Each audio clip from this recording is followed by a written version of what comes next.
Assalamualaikum warahmatullahi wabarakatuh. Alhamdulillahirabbil alamin wa bihi nasta'in wa ala ali umuri waddin wa ala alihi wa sahbihi wa sallim ajmain amma ba'du. Allahumma sholli ala Muhammad wa ala ali Muhammad kama shollaita ala Ibrahim wa ala ali Ibrahim. Teman-teman semua, saya Muhammad Dadani Amzaidan dengan NIM 119402009 izin mempresentasikan desain rancangan program yang akan disetorkan pada sebuah televisi. Kita mulai dari bentuk acaranya dulu. Yang pertama, acara ini bersifat dialog yang lebih bersifat pada reality show. Nama acaranya adalah Jayantaka. Filosofi dari nama ini adalah Jayantaka merupakan sebuah keterangan mengenai manusia sebagai makhluk yang perlu dibentuk ke arah yang lebih arif, baik atau bijaksana sehingga menjadi muslim atau muslimah yang lebih ideal. Namun secara bahasa Jayantaka berarti adalah orang-orang yang bijaksana.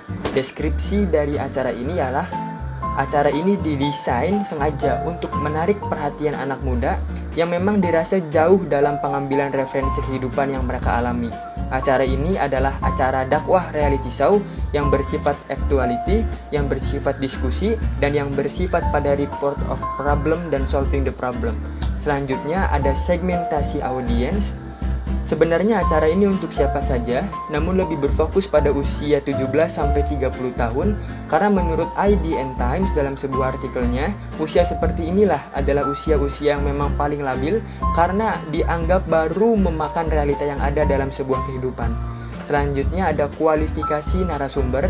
Yang pertama, narasumber itu wajib berwawasan mengenai perkembangan zaman dan perkembangan teknologi dunia serta perkembangan media sosial yang ada. Teknologi dunia, mohon maaf saya coret itu. Yang kedua ada narasumber itu up to date terhadap fenomena sosial yang sedang terjadi kepada anak muda. Yang ketiga itu narasumber harus memiliki kedalaman ilmu agama yang memang sudah terverifikasi baik secara masyarakat maupun secara lembaga pendidikan. Selanjutnya ada deskripsi konten. Yang pertama kita akan bagi menjadi 3 aspek. Yang pertama secara material, yang kedua secara mesin atau equipment, yang ketiga secara metode. Secara material, acara ini terbagi menjadi 2 materi. Yang pertama naskah dan yang kedua non-naskah.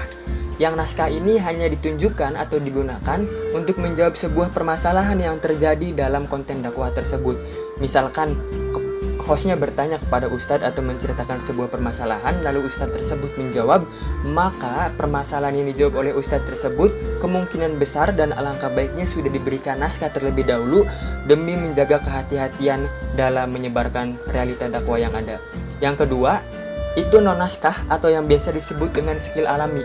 Skill alami dalam tema obrolan ini itu lebih berpucuk pada obrolan-obrolan santai, obrolan-obrolan mengenai situasi, obrolan-obrolan yang memang tidak memiliki materi tertentu di dalamnya. Lebih bersifat historikal dan biasanya dipegang oleh host itu sendiri. Yang kedua ada mesin atau equipment yang digunakan.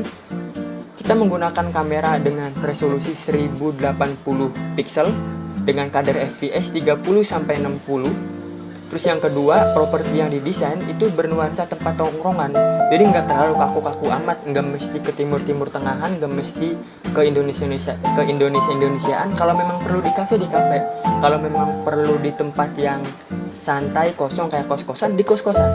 Selanjutnya, kita wardrobe-nya menggunakan baju koko atau baju kemeja santai, namun tidak terlalu nyeleneh. Hal ini ditunjukkan biar menjaga nilai sakralitas dalam kegiatan dakwah, tapi di sisi lain bisa menyatu dengan kadar sosial yang ada. Selanjutnya ada metode teknisnya. Yang pertama secara alat itu kita menggunakan triangle shoot untuk pembukaan. Yang kedua bokeh background untuk seorang yang diinterview atau dai dalam momentum khusus. Misalkan bintang tamunya sedang menjelaskan permasalahan yang memang momentumnya itu sedih.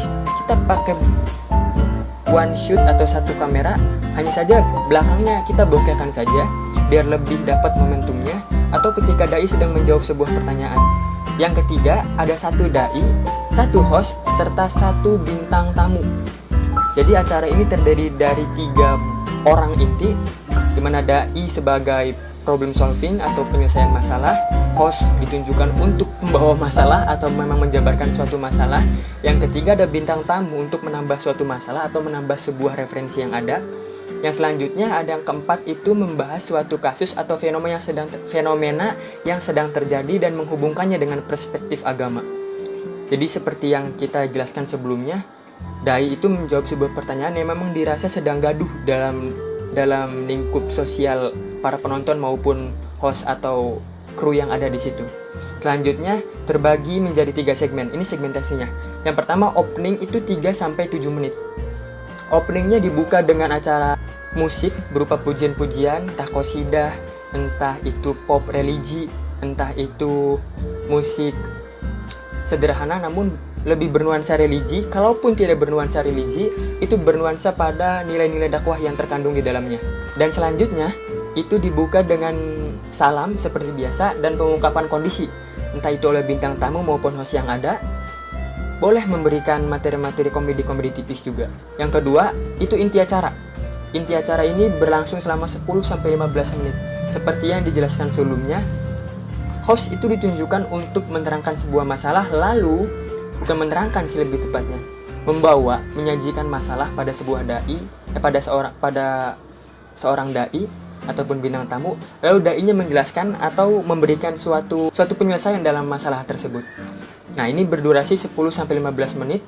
Jadi inti acara ini narasumber utama atau intinya adalah ustadz. Lalu dilanjutkan dengan pertanyaan ustadz kepada bintang tamu demi melanjutkan acara sehingga muncul pertanyaan-pertanyaan berikutnya. Jadi ustadz yang ada bukan hanya menjawab pertanyaan juga, tapi sedikit memberikan pertanyaan demi cooling down atau ice breaking, atau sedikit boleh memberikan komedi-komedi yang tipis. Selanjutnya ada closing statement. Closing statement ini durasinya selama 3 menit. Ini berisi berupa kesimpulan pada sebuah rentetan kejadian dan pemberian tips pendek dalam menyelesaikannya. Lalu ditutup dengan kata-kata dari host dan diakhiri dengan salam dan bumper penutup. Selanjutnya ada durasi dan slot per segmen. Yang pertama ada bumper 7 detik, transisi dari host dan ustadz serta bidang tamu 3 detik, opening 5-7 menit, inti acara 10-20 menit, closing statement itu 6 menit, serta iklan yang ada itu berselingan 5 menit. Bukan berselingan, iklan yang ada totalnya 5 menit, hanya saja berselingan pada setiap segmen yang ada. Selanjutnya desain thumbnail atau poster yang ada itu diberi tema dengan kesenian yang sedang populer di kalangan anak muda pada saat itu. Misalkan anak muda zaman itu atau saat itu sedang lagi asik-asiknya mengenai graffiti, kita kasih graffiti mengenai poster dakwah yang berlaku. Misalkan anak muda zaman saat itu lebih senang ke tema-tema K-pop yang sedang berlangsung, kita desain secara K-pop kalau memang perlu. Selanjutnya ada karakter pembeda. Mohon maaf teman-teman, hanya saja untuk desain thumbnail ini tidak boleh melebihi aturan-aturan Islam yang sudah berlaku. Yang selanjutnya ada karakter pembeda. Didesain dengan tema populer dengan fenomena anak muda kekinian. Karakter pembedanya satu, dari narasumber, dari pembawaan, dan dari desain acara. Acara ini mesti menyatu dengan realita anak muda zaman sekarang. Sebisa mungkin kita ngikutin apa yang mereka mau dari segi kebudayaan, hanya saja kita berlandaskan syariat dan mengajarkan syariat kepada mereka. Selanjutnya, secara manajemen ada manajemen money, target market, dan kedua itu merupakan manajemen utama yang patut diawasi dan dijaga agar kontinuitas acara tersebut bisa berlangsung dengan baik. Yang pertama, pemasukan narasumber dari sponsor tertera langsung pada acara kalau perlu, transparansi keuangan yang ada. Yang kedua, donasi sebagai bentuk pengajaran juga berjalan apabila terdapat bencana yang terjadi dalam negeri. Misalkan acara tersebut berlangsung ketika ada acara gempa di Banten maupun ada acara ketika gempa di luar daerah Jawa. Kita langsung berikan nomor rekening, kita langsung mengadakan donasi demi bisa membantu korban-korban bencana tersebut. Yang ketiga ada target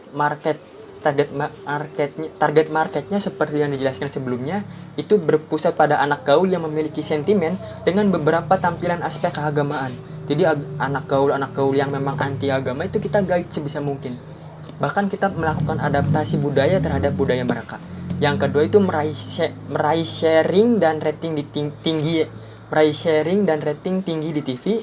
Yang ketiga itu mendapatkan views banyak di platform media sosial yang ada. Teman-teman semua, sekian dari saya. Mohon maaf sekali bila banyak kesalahan. Yang benar dari Allah, yang salah murni dari saya pribadi. Saya Muhammad Dadaniam. Billahi taufiq walidayah waridho wal inayah. Wassalamualaikum warahmatullahi wabarakatuh.